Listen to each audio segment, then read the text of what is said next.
Welcome, gentlemen, well arrived, gentle women, and why not, please come in, gentle children, just don't make a mess while the class is in session. Today, we go over something that perhaps you might have not read in your previous years of schools, in your older school books. I'm talking about the mysterious disappearance of healers from the game.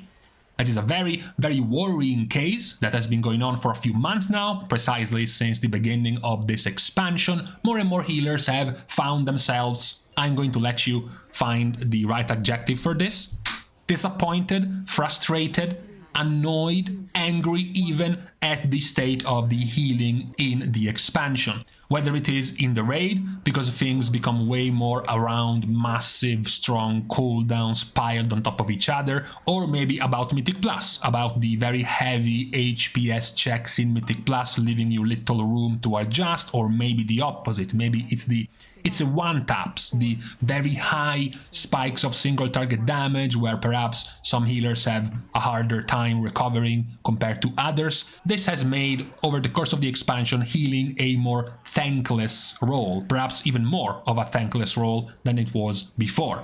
So, Blizzard has been hard at work trying to figure out what to do in 10.2 to revitalize the dwindling population of healers. They seem to have acknowledged 3, maybe even 4 different points, different problems they want to fix. Problem number 1. Single target spells currently don't feel like they move the health bar enough. We want these heals to be impactful and have a purpose, and hope that this makes healing Mythic Plus dungeons less stressful. This is obviously one thing that happened to many players once they start reaching a high enough key, at least for themselves, where they see a DPS failing a mechanic, dropping down to 20% HP, you land your fattest, thickest single target heal, and their 20% HP goes to 40. That doesn't feel too good. It feels like your single target heals are far too weak, you're much better off just constantly spamming your AoE abilities because single target stuff is just too weak. So the first result is that the single target abilities, many of the single target abilities of the healers are being buffed. On average, around 30 to 40%. Here is Resto Shaman with Healing Surge and Healing Wave, it's a 30% buff. Here is Mistweaver getting Soothing Mist, Enveloping Mist, both buffed. They also get Vivify, Direct Healing buffed by 30%. You have Holy Priest getting Serenity buffed, getting Flesh Heal buffed. You have Discipline Priest getting Penance buffed, also getting Flesh Heal buffed, also getting Power Shield stronger. You have Holy Paladin with Holy Light and Flesh of Light, etc, etc. All of these healers are getting essentially juiced up in many/most of their single target abilities. That's the first thing they try to adjust. And this is of course mostly for Mythic Plus, because in the raid you won't be going off on too many single target heals, honestly. It's mostly Mythic Plus focused. Then you have the second problem. This one is more raid focused, but still has an impact in Mythic Plus. Group healing spells have seen a lot of modification throughout Dragonflight, but at this moment we feel like they are rapidly increasing the raid from a damaged state to a full health state. We plan on adjusting the effectiveness of many of these spells. So basically it's the raw power of AoE healing. Think of an evoker with the tier set landing a 12 Echo full rank Spirit Bloom, instantly maxing the HP of like 12 players. And it's not even a raid cooldown, it's just a normal ability. You can do the same with things like Holy Paladin, with Daybreak and Divine Toll. You have things like Resto Shaman with Chain Heals and Cloudburst Explosions, Holy Priest with Serenity Cast, etc, etc. There is just a lot of power on these AoE abilities. What Blizzard finds a problem with this is that they are too powerful, because when you look at these super powerful heals, you will also find they are doing something like 20 or 30 or 40% of that heal is just overhealing. It's not even actual healing.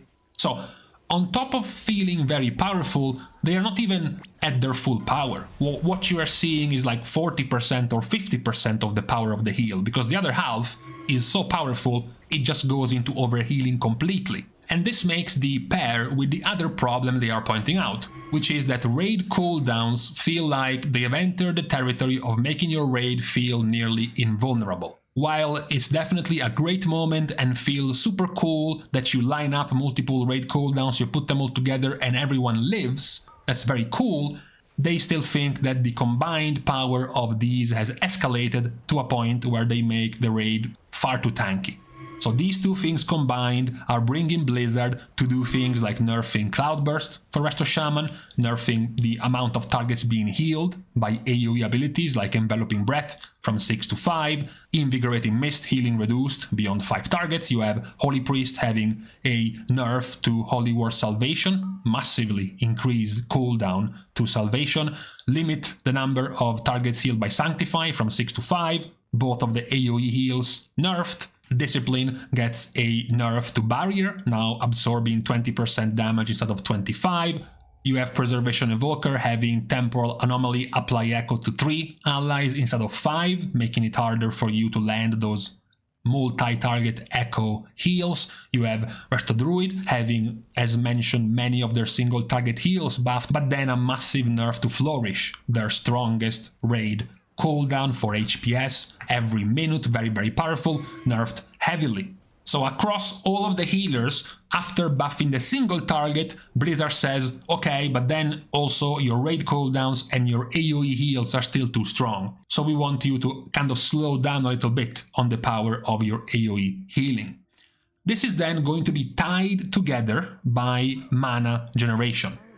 As they point out, mana regen is a problem because they want mana to feel like a finite resource, and for you to be able to be a good player and manage your mana throughout a fight, which is not really too big of an issue right now. And it also makes the choices more easy when you're fighting. What's the point on using all of these shitty single target abilities that cost no mana if I can just cast the big dick Chad AoE heal, even if it costs 5 times the mana, because I'm not going out of mana anytime soon anyways. So it takes away much of the decision making of a healer and the thinking about how I should be conserving my mana because I don't really have the issue right now. So that is the final thought from Blizzard on how to make healing more manageable and more livable in the next season. If we buff the single target and we nerf the AoE healing on top of making mana more scarce, making you actually having to manage your mana, you will have way more incentives in using single target ability, because that will send you out of mana more slowly. Single target abilities are way more mana efficient, so you have more incentives to use them. On top of that, they have been buffed, so they are even better to use, and you have less incentives on constantly spamming your AoE abilities because they are not free anymore. You have more problems keeping your mana up, and on top of that, those abilities have been nerfed. That is the idea from Blizzard on how to make healing less frustrating and less of a problem in both the raid and Mythic Plus. The raid was more focused about big, strong, way too strong raid cooldowns and big, strong, way too strong, massive AoE healing points, and then Mythic Plus was more about single target healing, spot healing, healing targets from 20% HP all of a sudden with no warning, and some healers having a much harder time dealing with that compared to others, for example. This is what they are addressing or trying to address with these changes. Now, trying to look ahead of time a little bit, if I had to think, one of the changes that might not be nearly as appreciated as the others, of course, is the mana. Perhaps not too many healers enjoy the entire personal, really, because it's only a thing for healers, the thing about having to manage your mana, having to be prevented from playing the game if you don't pay too much attention to your mana. It might feel bad, right? You are trying to fight in a Mythic Plus boss or in some Mythic Plus trash, and because of the damage you are taking, because of the mistakes of your party, you have to be spending more mana, you have to be casting more, you have to go out of mana more quickly, and then this change would effectively just punish you more. You would just end up going out of mana faster and be punished more quickly because of the mistakes of someone else. So that perhaps might, annoy a little bit more the players compared to what we have gotten now. Also, maybe Blizzard has gotten a completely wrong take on the mana of healers because of this thing right here, just entirely because of this raid trinket, which might have